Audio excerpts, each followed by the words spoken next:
engage from Targamas. Cat's forced away by Vladi. Labrov looking to get the engage, and SkewMond going on to Yike immediately, and the smite goes down, and SkewMond gets first kill. Targamas falls for the second. G2 collapsed perfectly to find the first 2 kills in the neutrals. The players are top. I'm moving top. Banging. Oh, we don't kill again. Nice. I'm alive. Yeah, nice. This is playing to top, okay? Yeah. Analyst has time for me. Towards the top side, Caps has been forced away. Broken Blade in the middle of it, tanking everyone. Targamas is going to die. The Equalize will clip on Summer. Broken Blade falls as well. Yike trying to step forward, will land the smite. Now G2 are separated. Summer's down towards the bottom side, limping through the river, through the jungle. Caliste trying to get the damage, and will. Hi guys, welcome to the KC coaching room. We have Apples joining us this time around 10 minutes into the second game. Let's talk about game number 1 first. The series in general, really, when it comes to staying in a positive mindset, because I was looking at the draft and everybody was laughing, everybody was smiling, it feels like the atmosphere is going really well. How do you stay in such a mindset throughout a series if the first one didn't necessarily go your way?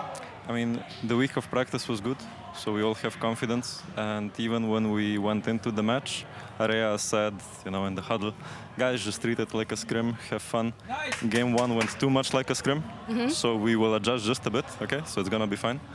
But the mood is good. The guys said, look, even if we lose, make it hard for them. And I think we're gonna recover, no problem. Even when we wanted to review in the back room, the guy said, look, it happens, let's move on, it's fine. So it's gonna be fine. You're talking about the scrims, you're talking about the prep that went into this, and I would love to discuss the draft a little bit in terms of whether or not there has been a surprise from the side of G2, because we're looking at the way they're drafting and it does feel like they're kind of getting their way. Yes, I'm very sure they did, but we saw it coming. I think just in these best of 5s and the longer people are in the LEC, everyone kind of expects what the others will do. We said they can do blitzcrank for sure, but we said it should be fine. I don't want to give too much away, but it's just a game where both teams are happy with their draft. I think this game as well. And it just whoever plays better, whoever just is more on the same page. Right. Yeah. Well, thank you so much for your insight. I appreciate it. Thank you. Everything is under control, indeed. The mood is great, as Apple said it. Hi, hello, here. Oh, I hope the jib is okay. Anyway, more okay than G2, that's for sure, because I feel like we kind of had the same pattern we had in game 1, but swapping the nameplates this time around. Absolute domination from KC, the later the game went.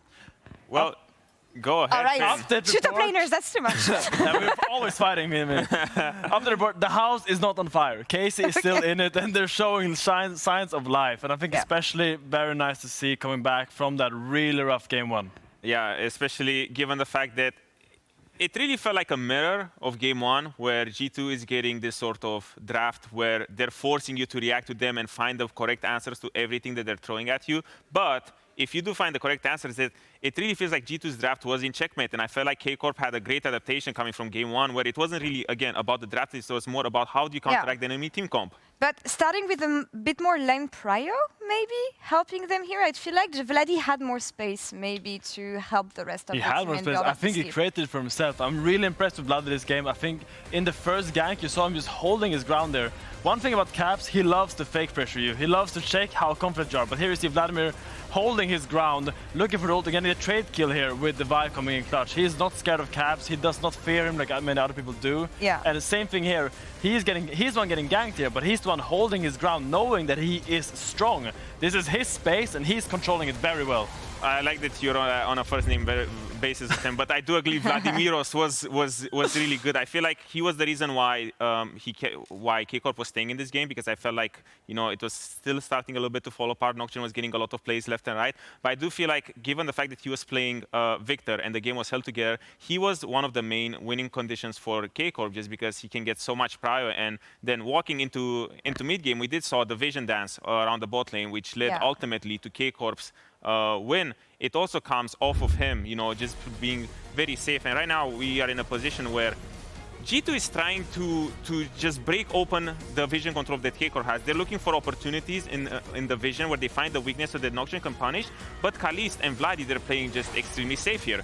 They're trying to squeeze, they're trying to get anything. But KC is so good at defending their vision lines, so good at never overextending. You know how scared that Nocturne can be. And finally, Caps loses his patience and goes, he wants this bush back. He wants the control of this bush back, but then he actually gets punished by, oh, it's not, no, my bad. Okay. But he's gonna come up here, where Caps eventually feels like something needs to happen, and he walks right into his old teammate Yike and gets punished. And this just leads into the Atacam take by K-Corp, and it's just a great snowball from that point and onwards. it's the last nail on the G2 coffin. Here, Exactly. It's just a lot of pressure because G2, they know that the longer this game goes, the more they need to do, because it does feel like you're getting outscaled. You're losing Prio, the Zeri, the Victor, the Rumble are going to become unstoppable at some point, and now you feel like it's your time to punish. But given the fact that you don't find anything for 2 minutes, for 3 minutes, that's where mistakes happen. That's where even great players like Caps will end up making small mistakes just because they feel like they need to make a play happen out of nowhere. Okay, we got the int out on the side of Caps. It's fine. Let's reset for the next game. We have a series 1-1. What have we learned so far from both teams?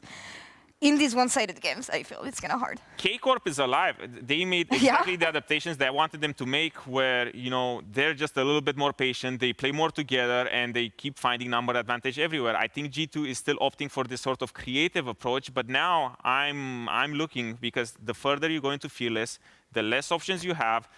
Or the more options you have when you look at those teams. The more options you have if you're G2 here, we might be seeing still going for the spicy approach from G2, where they are looking to, you know, find these sort of flanks, or they might go for a traditional approach. But now the question is, how are they going to adapt? Is G2 able to actually play, you know, standard, where these go for these front to backs? What do you think, Finn? Yeah, now we're back into like this kind of style where all the like top 4 champions per role is kind of out, the Estrels that are out.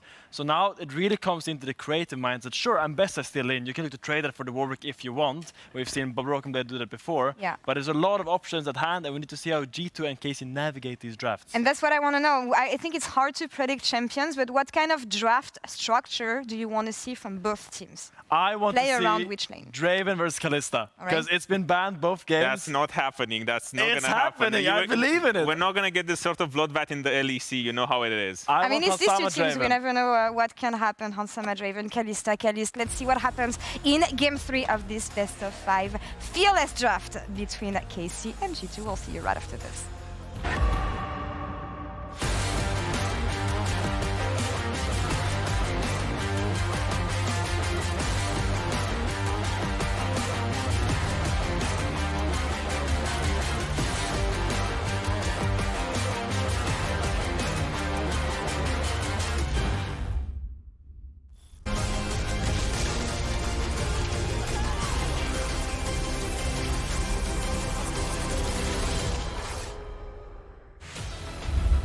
Welcome back to more League of Legends. Karmine Corp struck back in the series, making it a 1-1 so far. And hopefully we get to see the full joy that is 5 games of Fearless draft. I just want the lunacy. I want the lunacy. I want to see, especially for like a team like G2 that has clearly been cooking behind the scenes, I want to see what that Game 5 is, you know? I just, you know, I'm still waiting for the team that feels that they're so out of options that they have to go back to Amumu Katarina.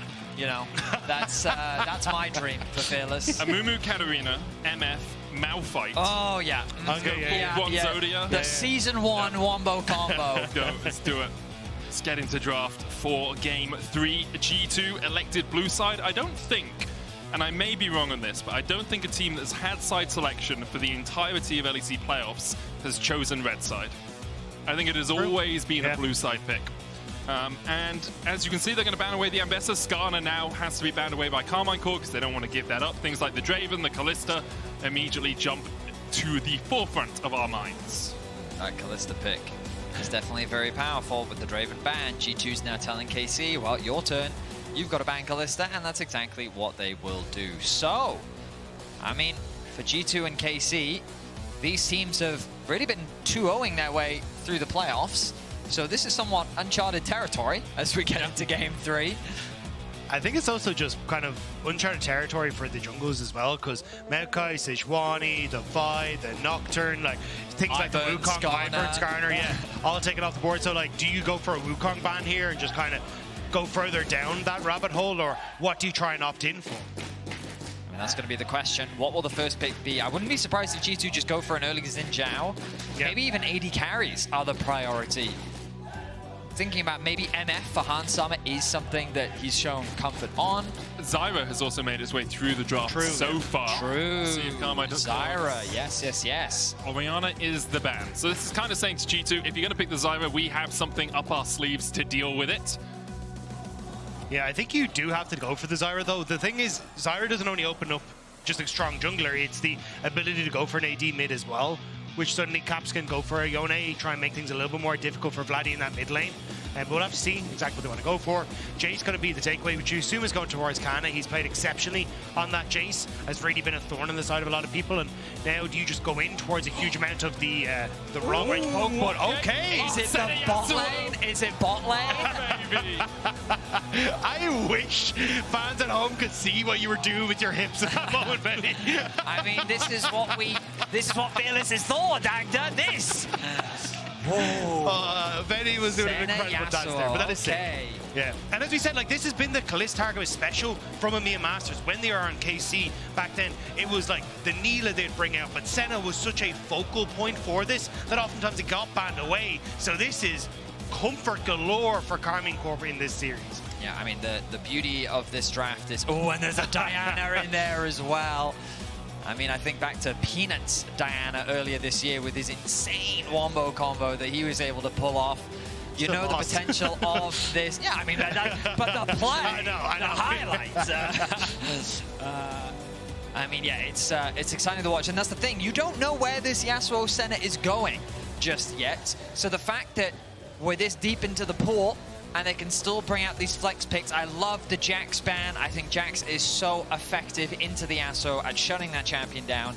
Get that one out of BB's hands and also potentially SkewMond's hands, and don't let it into the game. Well, the thing is, I think you still have to ban the Neela, because there is an opportunity, as you said, to now put the Yasuo mid, answer to whatever, if it is the Corki, whatever is mid, and then still have a secondary knock-up in the Neela, right? So I think you've got a lot of these big engages, a lot of that AoE CC that could become a real issue for G2 if you continue on with this route. Right now, KC's very much lacking any form of frontline. The Cho'Gath ban definitely suggests that KC's thinking about the Jayce top lane, something that we've seen Broken Blade use as an answer into it. So G2 is likely going to be expecting that. I wonder if they'll just ban away the Jayce themselves now. You've already got rid of the Gnar. You might as well pinch that top lane pool a little bit more. I'm trying to think of where else you could go. You could look towards a mid lane ban, but instead they're going to take away the Olaf here. Karmine Corp, mid, or, I mean, the Yasuo could still be mid, as we say. So you might even want to ban out an AD carry like that Neela, yeah, but you can't, right? They'll probably end up going for the Jayce, and then I think Broken Blade is saying, look, I'm happy enough to just go for the Ornn blind pick if I need to in this top side. We still have good engage, we still have good follow-up, and I can just weather the storm against the Jayce in this sort of situation. So I think they're fine as G2 to still go tank-orientated and play for a strong team fight instead. Is it an AWU, is the question. Will the Warwick come through? I feel like you want to save the AWU for Ambessa matchups, no? Yeah. Maybe. I mean, it's G2 that's been banning the Ambessa away from Canna. I think it's just Ornn. Ornn makes sense. But into the win wall. True. Yeah, true. The win wall is definitely true. Renekton instead. I think that's fine. I think it's something that at some point will start to lose to Yasuo, but for a lot of the game, you do just bully the Yasuo out. In terms of the matchup into the Jayce, it can be pretty rough early. But Renekton, very versatile, very strong team fighting, and when you look at the kind of comp that G2 has, so far, very well-rounded. They want to pair up an AD mid with an AP jungler, and we're going to get to see Caps' Yone. Actually, the first time we've seen it this year from G2. Worlds was the last time we saw it. Yeah. I want to say it was the HLE game. It's quite possible, Vedi, but he definitely played it in the HLE game. Yeah, because I remember the Smolder in that game as well. Now the question is, where are all these pieces going for KC? Ornn, Senna Ornn bot lane. It's looking to be the Senna Ornn bot lane. Could be Ornn top. Jayce mid, Yasuo Senna. Oh, you're right, yes. So Caliste and Targamas have played this combination together once before that I can find. It was back in 2023 in the EMEA Masters Summer versus Movistar Riders, a team with Super and Alvaro on it at the time. Well, they won as well. Yeah. And I guess the beauty of bringing the Ornn into the final pick was that they have so much flexibility in the draft in terms of where they wanted to put everything. The fact that they've decided on this means that, okay, the early laning phase in the bot lane 2 versus 2 could be a little bit rough. I am anticipating a swap to come through from the side of KC, get themselves out of the core 2 versus 2, get through those first few levels on the Senna Yasuo, and then look to match them back up. Ornn should be relatively safe in terms of the lane swap as well, given that he can play with relatively low EPOC. Yeah, in general, like, I think you can operate in both scenarios, right? Like, Ornn will kind of just lose gracefully against the Renekton. You just play for the turret plates, and you can still play hyper-aggressive as the Yasuo into the Corki because of that wind wall. So I think either way, you're kind of swimming here as KC, and all you're doing is just waiting for those team fights, because, my God, if you accidentally group wrong as G2 with Ornn, Diana to then suddenly set up a combo, this is going to be a very difficult one. There is so much pick potential coming out from Karmine Corp. If they manage to get some of that CC on top of you, you are going to be burst in a heartbeat. G2 hit taking to the stage. Karmine Corp putting the Jayce into Vladi's hands over Canna's, which is a little bit of a surprise considering how good Canna has been on the champion this year. Summer has taken exhaust for himself, knowing that a lot of people are going to try and jump on him throughout this game. The problem is you can only exhaust one. It's the main issue. It's the Diana. You exhaust the Diana when she goes in, and you hope to survive the rest of it. Caliste running exhaust as well on the Yasuo in the bot lane.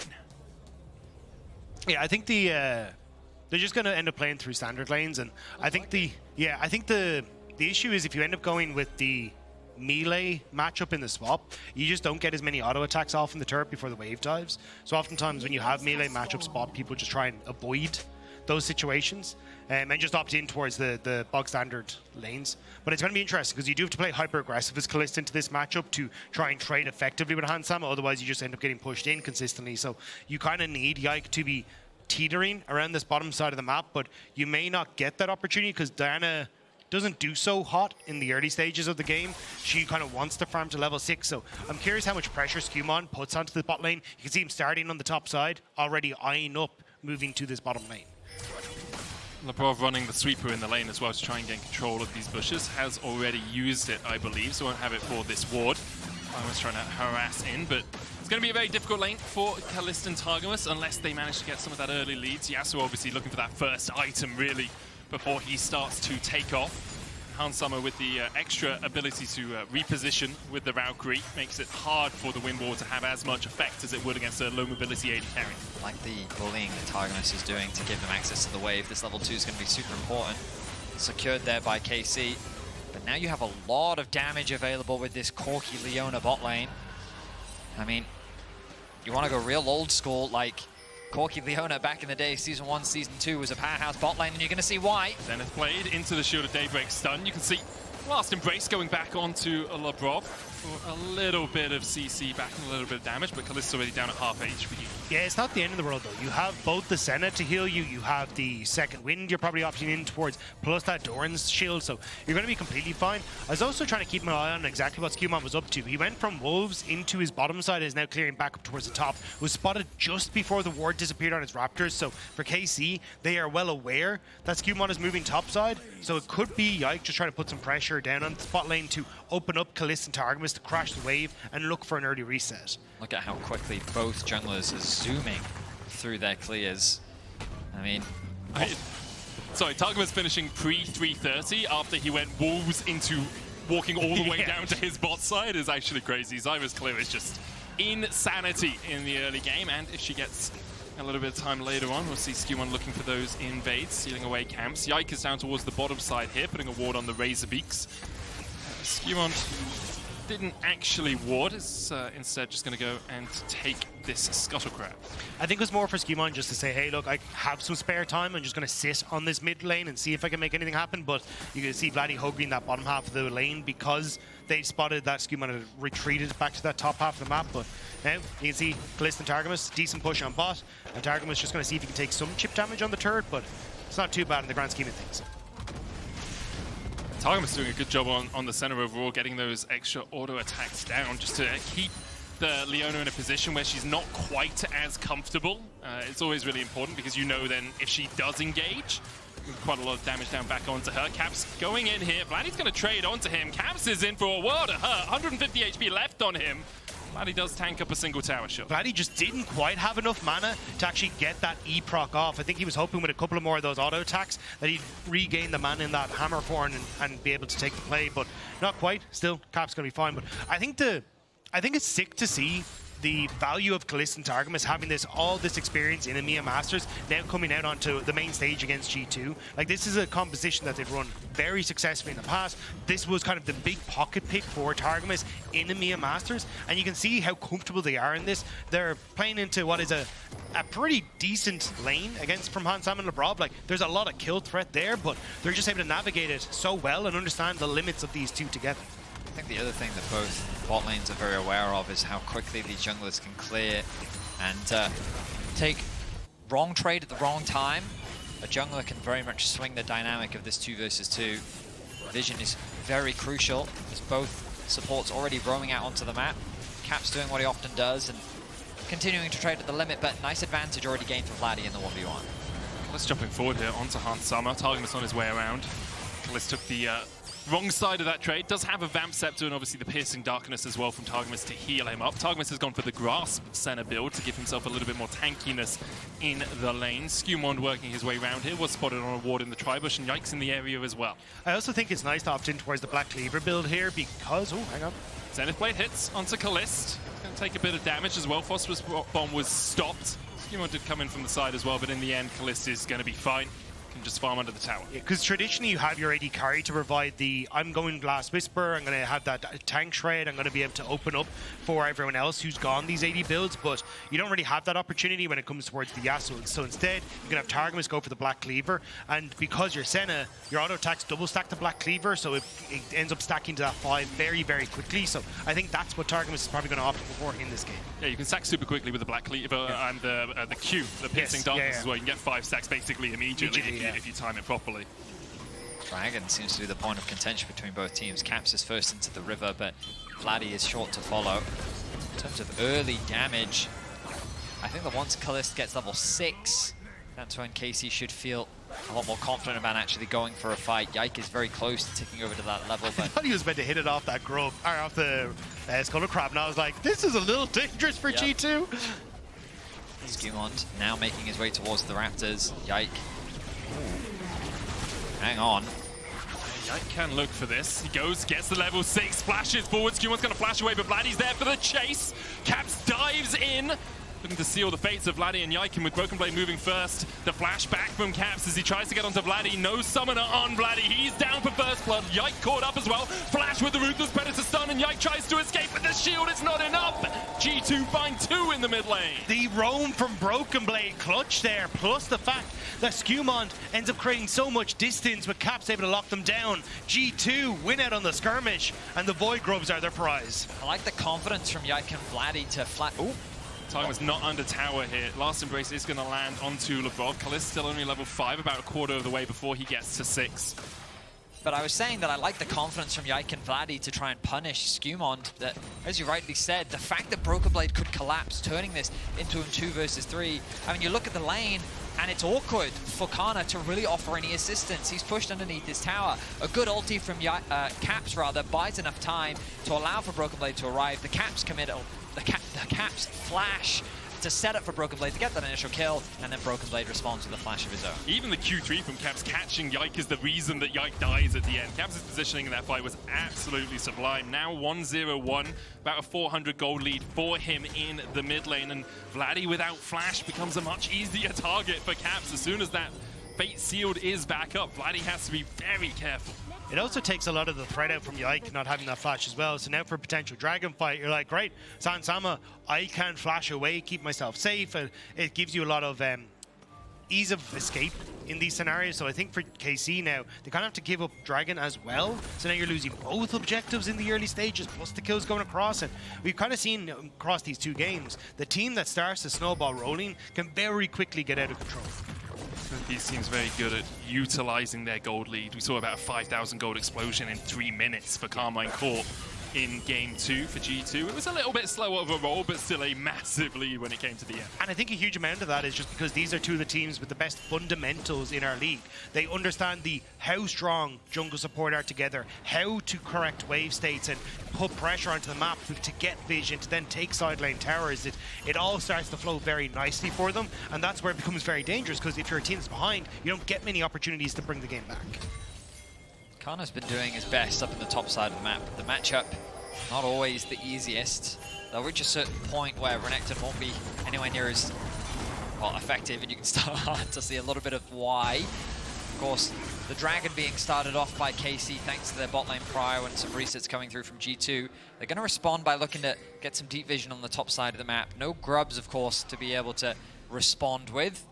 But about a 10-minute Dragon means that Soul will be a little bit later in this game compared to what we have been seeing. I'm hoping Soul is like 50 minutes, but because both teams have taken... I'd say 5-0. Yes. But because both teams have traded Drakes and it's a real back and forth, you know, barnstormer of a game, Vedi. Well, I know it's 150 minutes for Soul. Oh, yeah, let's do it, man. Let's break some records. Let's do it. I mean, so far, game 1 and game 2 were both sub 30 minutes. Yes, which is why we now deserve a 50-minute ban. I see. Okay. Interesting logic. So you don't want to go home today? I'm good going home tomorrow. Do I get 2 day rates if that happens if we get past midnight? I just feel bad for Mickey and Grabs because they were waiting for me to do the podcast. They can just come up here, actually. Just have them on the bring desk. them in. You can do a Euphoria episode. If we're casting for 150 minutes, I might need to tag out. That's fine by me. You get your 10-minute bathroom break. Yeah, you come exactly. back. As you get old, the stamina, you know, you lose a little bit of it. You've been doing this for a certain number of years, and you're just like... Because we're in the prime of our youth over here. We can pretend. Okay? Grub spawning in about 30 seconds as the trading in the bot side of the map continues. Of course, if you're interested in the center stacks, you can just look at the champion icon. 41 is currently what Targamas is on. Actually, I haven't seen a center in a while. I think that's fine for a support. Yeah, it's fine.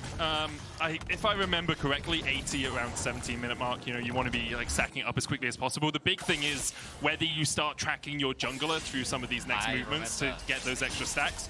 It looks like because you have a Yasuo bot, you kind of want to spend a bit more time with him. So Targamas likely to be a bit slower on getting those stacks. Reckless was the player I remember that a lot of back in the day, who would just follow his jungler around. Of course, not the only AD carry to do it. I do think, though, there is a world where you do have to start your own because you do want levels on Caliste, which is the other thing with Caliste. Dodges the solar flare, just gets slowed by it. Hansama walks past the wind wall, exhaust going down. Caliste tanks an extra tower shot! Caliste is down! And that's 3 kills now to G2. The feat of warfare in their hands. SkewMond's going to get the grubs as well. This will be their second set of the game, getting them to 6. He also flashed away from the shield from Targamas. That may have just been enough to save him. Would have been close with the ignite from Labrov there, but really unfortunate for Caliste there. Ends up falling, but nicely done by the G2 bot lane. Oh, so at the very last... Oh, hang on, the top lane dive. TP coming out. G2 will call off the dive. Call of the Forge God, though, from Canna as he makes a prayer and Broken Blade. It's on the receiving end of it. He pops the Dominus, tries to get away, lands the stun as well. He'll go back in. SkewMond using his old ultimate for a little bit of CC. Cap's going to try and get away from Yike here, who does have an ultimate of his own, but for the moment, shouldn't be able to chase Caps any further. So a bit of trading on the top side. KC finally get themselves a kill. But on the bot side of the map, it was very unfortunate for Caliste because he was very deliberately not auto-attacking either Hans or Labrov so that he didn't draw tower aggro. But Hansama, he was able to clear out the minion waves, which means that before the CC ran out, Caliste was still underneath the tower with no minions to draw the aggro, meaning that he did end up taking that last tower shot, allowing G2's bot lane to get that 2 versus 2 kill. Of course, KC responding on the top side of the map with a kill of their own. That's really annoying for the Karmine Corp bot lane as well, because they were having a whale of a time. Yeah. They've already got 2 plates. They've been forcing Hansama and Labrov underneath the tower. They have now lost a plate in response, like Hansama getting a bit more gold. But it was relatively even in a matchup that can be quite tricky for the Yasuo in the center early on. We talked a little bit about Targamas on this center, just it being one of his pocket picks. 8-2, I believe, all time on the champ. And even, remember, he was playing it back when he was with G2. Him and FLICKR, that bot lane, having a very good performance on the center plus whatever bot lane they decided to bring out. The center Sion was always a favorite. Yeah, I love a good center Sion. But unfortunately for Caliste, he's taken a bit of a horrific trade from Hans on the spot side, and now they're kind of been pushed away. Yike has to go back and clear his jungle, so this gives an opportunity to try and answer some of the turret plates that have been taken on the bottom side, although it actually just cleared off. Thought they might have been able to get one more, but Yike now making his way in, SkewMond looking to cover. The Triforce damage from that Corki is absolutely devastating. Yike will be able to get the smite on the blue, dodges away from the Zenith play as well. Cap's going to trade back onto Vladi. The Dragon up in 30 seconds, but G2 just using the pressure they have in the bot side to gain control of this jungle right now. They might look for a little bit more. Yike dashes forward. Labrov goes in, the Solar Flare, the CC, the Shield of Daybreak. The Root coming out as well with the Zenith play follow-up, but Yike dives in with the Moonfall. Can't get the CC down in time. I'm not sure Caliste would have wanted to follow in with the last breath of his own, and now Targamas and Caliste need the help of their mid laner. They want more. G2 is looking to dive this. Targamas is on the wrong side. Targamas is just dead. Like, he sacrificed himself to make sure his AD carry would get out alive. He does. Labrov actually dies to tower here. I think if he pathed up, he might have been able to get out in time, but in the end, it's a 2-for-1 exchange in favor of G2. Yeah, not the end of the world for G2. They're still going to be happy that they get the tower. They did overinvest Broken Blade's TP, I feel like, there, but at least they should guarantee them the Dragon off the back of it. But as we're moving into this, I feel like people forget a lot that Leona can just flash Q. Yeah. Because we saw Labrov do exactly this into Mickey when he was on the Poppy, and now again, you end up with Yike caught in the same position, but it might be Broken Blade now, Cos. Canna has the call of the Forge God. SkewMond does have flash, will use it to dodge away. Broken Blade has a tower a while away, but instead he dives onto Caliste, and Caliste is down again. For the second time this game, he falls. Broken Blade will fall for it, but he got his. He got his 1-4, never mind! Never mind! He just slices and dices, and Karmine Corp are unable to collapse on him quickly enough. Canna's still on the chase. He will find him in the end. It's Yike that gets the kill. G2 used that time, though, to push through mid and to push through top. Broken Blade getting that stun was so clutch in the end. So he ends up getting the CC onto Caliste right as Caliste got the knock-up. Meant that Caliste couldn't end up using the ultimate, get that shield and potentially escape after, but Vladi now sidestepping galore. Sidesteps everything, the Solar Flare, the banana combo from Caps, and now Caps a little bit overextended. SkewMond is just around the corner here. Will Targamas and Vladi chase? They decide against it. Discretion the better part of valor right there. My Yone is flashing in the chat right now as Caps. Hey, even the best of us can miss those combos. Nice side steps from Vladi as Yike doesn't know. He does not know, and it's a Shield of Daybreak into a Zenith Blade. The Moonfall from Yike tried to get to the wall to flash it. Wasn't there in time. Labrov takes the kill. Targamas has to flash away from Caps. The TP coming in now. Vladi in the middle of them all. Flashes immediately. The Zenith Blade for the follow-up into the Strangled Thorns. Vladi locked up. Labrov walks away. Battered and bruised, but still alive, and the same cannot be said for Karmine Corp. Caliste falls again. 9-3 now the score. I feel like this has been the story of the series. A neutral game that just balloons after a single point. That bot lane dive has just exploded the lead for G2. 5k is the advantage that they have spread across the entire team. Towers have dropped, jungle camps have been lost, and G2 are snowballing this game 3. Yeah, you forgot hearts broken for KC fans. As bit by bit, one by one, they're just running into G2. They end up making just one pick after another. So on this mid wave, Vladi. Good dodgy, yeah. We won't talk about the banana phone that's calling in the background, but as KC start to move in here, they think, okay, maybe we can start to make the play happen, but the shift from G2 is already in position, and then as KC, again, try to commit on towards this, Yike just caught out, isn't aware that basically the rest of G2 have come off of these lanes, and I'm not really sure what they were thinking with the TP, especially when you see Caps there. Looks like a bit of a desperation to hope I wonder they if can it was hold just on, to try and help, you know, like... obviously it was. To try and help, but I think the whole sequence from Yike going towards his red was a series of unfortunate events. You just cut your losses at that stage, right? And you say, hey, look, we lost Yike, we lose red, but now you end up losing 3 people off the back of it, and all this position on the top side, and especially with 2 minutes now until the potential Adakan being on the cards as well. This is not really KC in a position to fight because they've just been put so far behind and that combo is just very lackluster at this stage. And it becomes even more lackluster when you see a Seeker's Arm Guard for SkewMond. He's not as burstable anymore. If you jump onto him, puts down the strangle pawn. Strangle. It's a chess move. Okay? Yes. Strangling pawns. Yes, I know. I'm familiar with that move. Yes, I thought you said prawns. And I was like, oh, seafood. Yes, prawns. Yes. New skin idea, all right? Crustaceans, Seafood, Zyra. Put down the Stranglethorns. Yes. Pop the Seeker's Arm. I will say, this series has not shown effective combos coming through, really. In game 2, G2 really couldn't execute their wombo combo. Now, here in this game 3, KC have started to, well, I say started to, are very rapidly falling further behind. And if they can somehow find an angle, maybe, and they're looking for it right now, it seems. I think they want the Call of the Forge God in a choke. Labrov steps to the side, goes back in with the Zenith Blade, and Caps is there for the follow-up. Caps diving onto the back line, and Stranglethorns comes out, but doesn't really hit on to anyone. G2 have already killed off Yike, and it did reek of desperation there from Karmine Corp. They saw the window, but very quickly defenestrated. Man, Labrov has been my MVP today. He has had a fantastic game. The immediate ult on towards Yike, so there's no follow-up for the people that are locked up by Canna. Means that KC can't really get into position. And now, G2, they get the return pick. They're going to get a tower, and it's off of Labrov. Being just spectacular. Broken Blade. Gonna ride the Rift Toad out here. Oh. Hey, yeah. Oh, he's got the moves. No, he's trying to set up a date. Oh, no. He's got the moves. It's when you walk into the bar, you see them, and you walk out straight away afterwards from the Rift Toad, apparently. It's just the awkward where, oh, you moved into my old apartment? Well, this is a bit... Anyway, for now, G2 in commanding position in this game. 7,000 gold ahead, 2 items apiece on all of their carries. Karmine Corp struggling to get there. They will scale up. Obviously, masterwork items are a thing, but how much scaling is there in a wombo combo when you're falling behind is a good question to ask.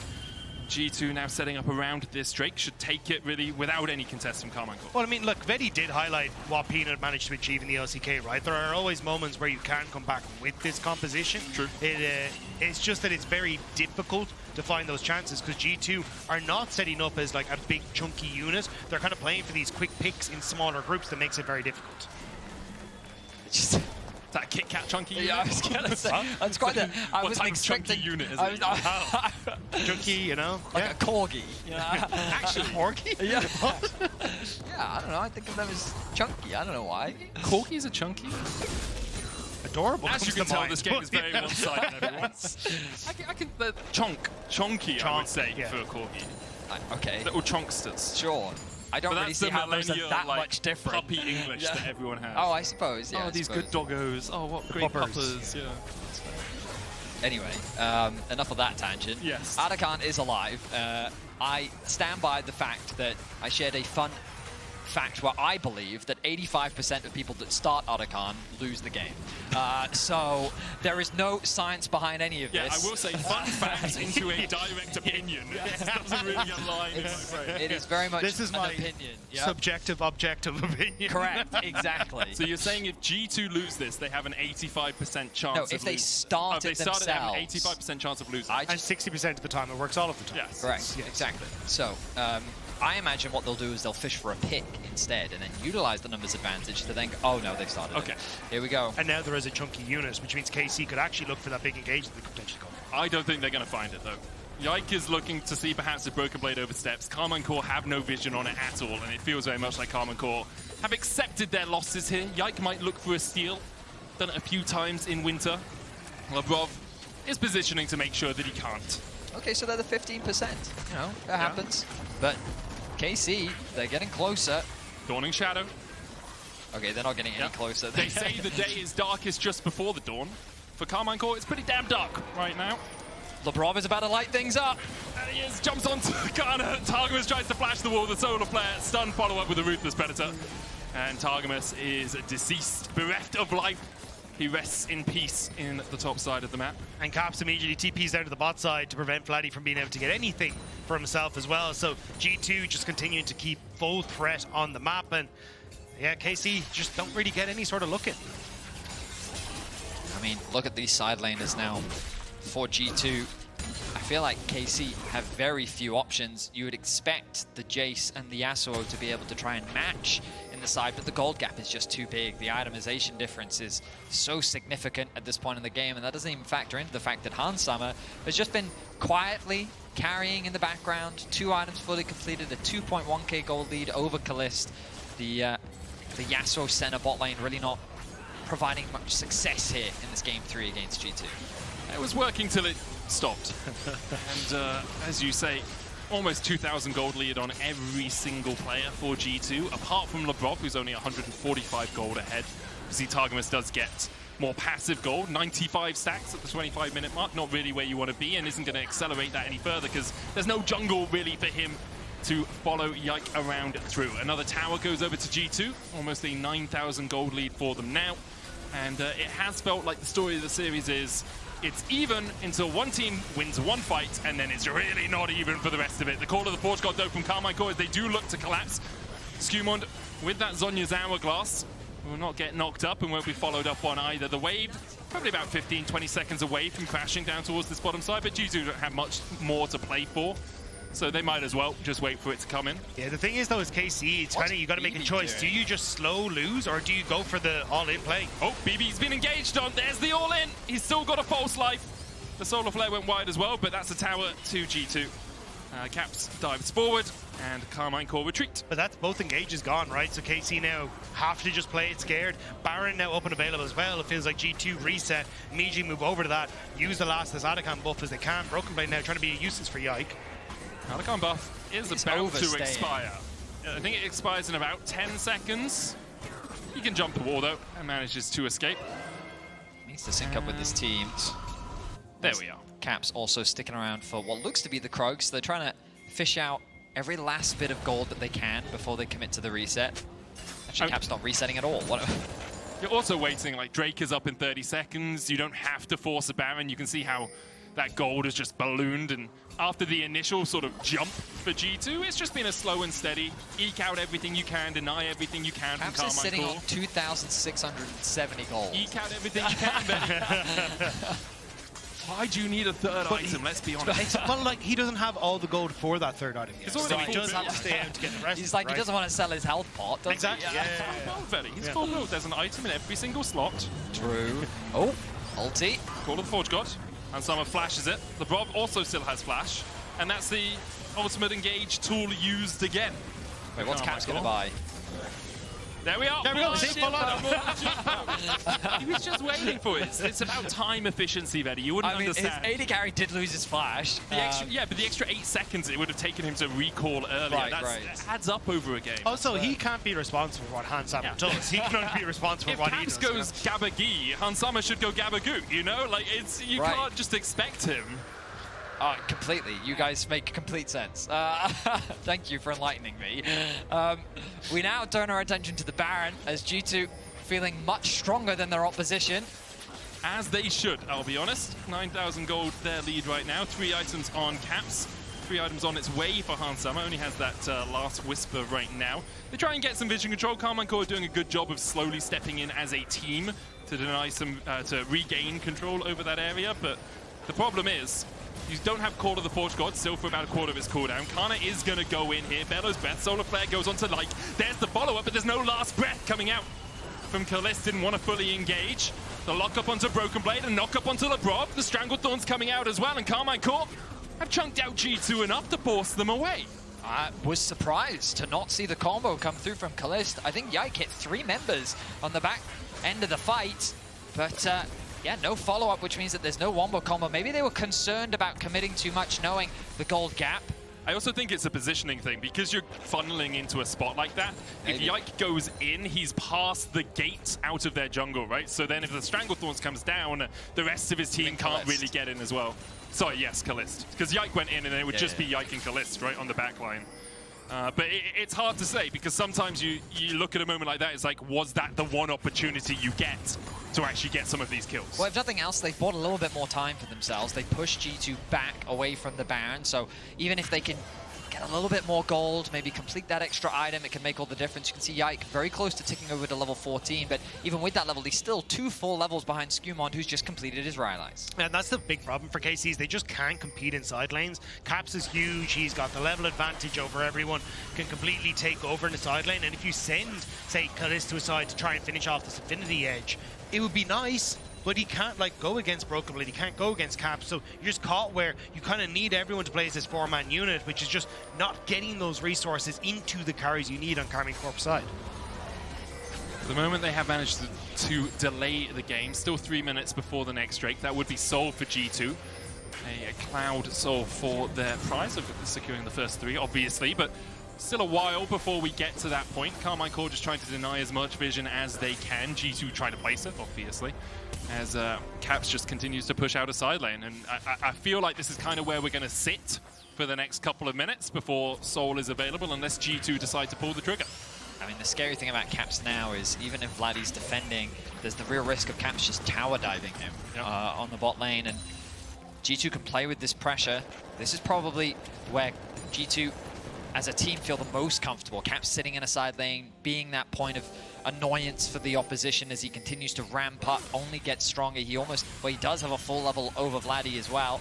Meanwhile, G2 is just setting up control and just making things harder for KC. This vision control, our observers are highlighting it for us now, how little KC can actually see, means that that constant pressure of are they on the Baron is very real. And it's the big problem with all these plant-based junglers is that you always have something that can check ahead of you, right? Maokai saplings, for Zyra it's going to be those seedlings. When you look at Ivern, he's got Daisy, it means you can very easily take control without actually having to face check into a lot of KC.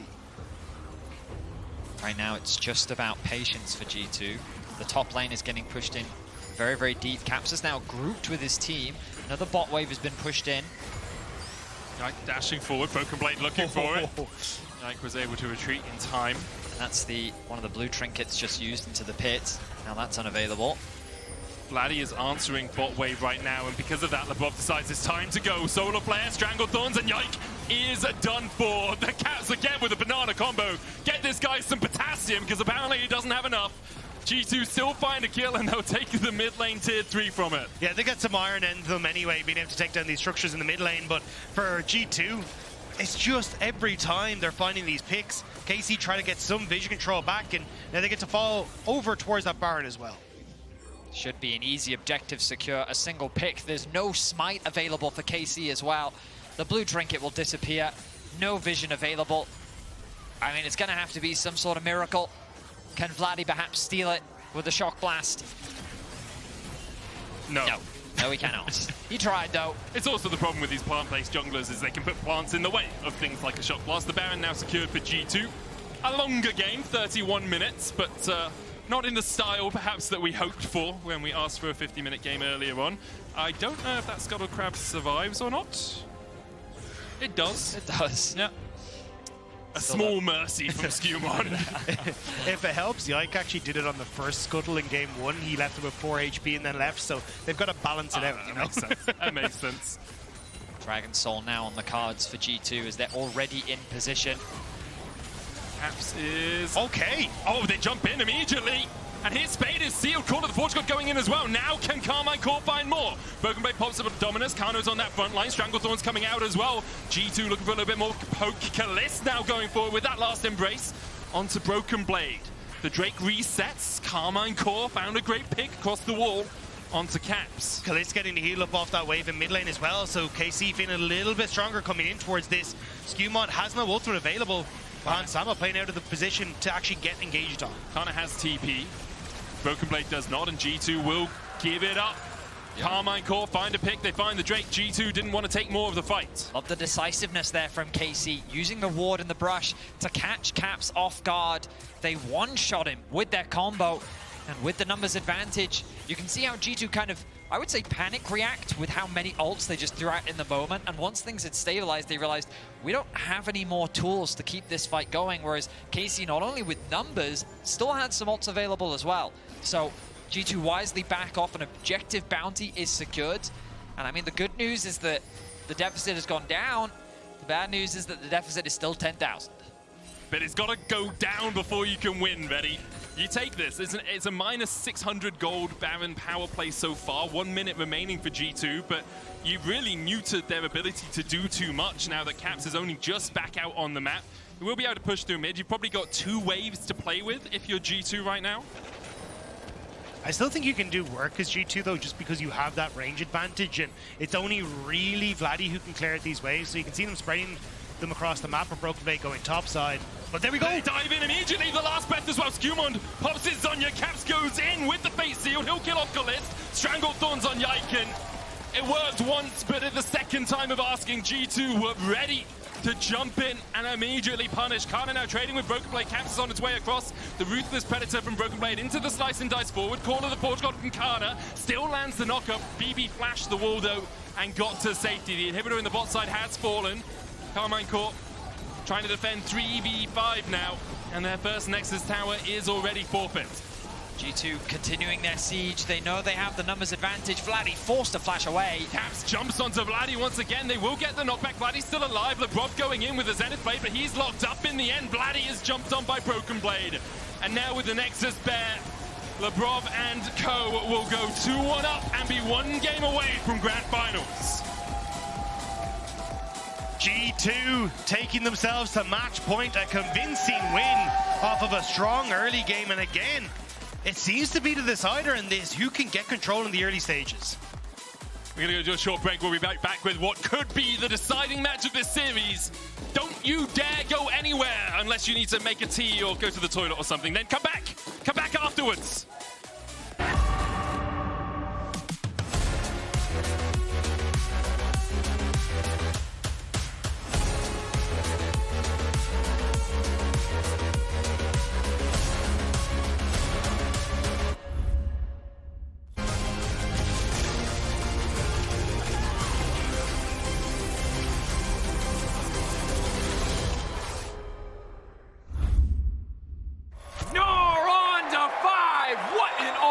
What an incredible play there from... Oh, that was incredible. You love to see it. Right, yeah, let's really What get into... a move!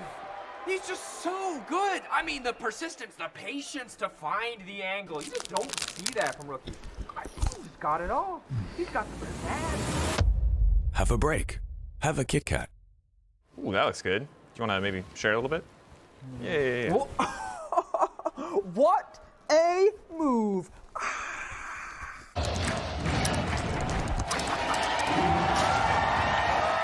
Red Bull gives you wings.